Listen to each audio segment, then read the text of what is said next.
అందరికీ కూడా శ్రీ క్రోధినామ సంవత్సర శుభాకాంక్షలు.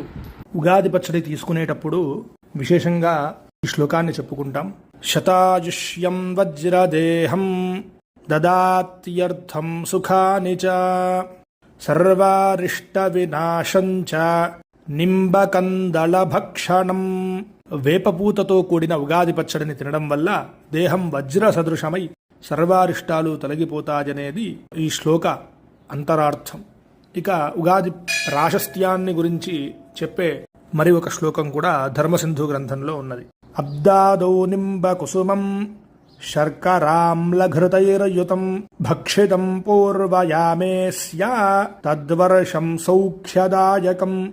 ఉగాది నాడు వేపపూత, పంచదార, బెల్లం, చింతపండు, నెయ్యితో కూడిన పచ్చడిని తింటే రాబోయే సంవత్సరమంతా కూడా మనకి సుఖ సౌఖ్యాలతో సాగిపోతుందని ఇందులో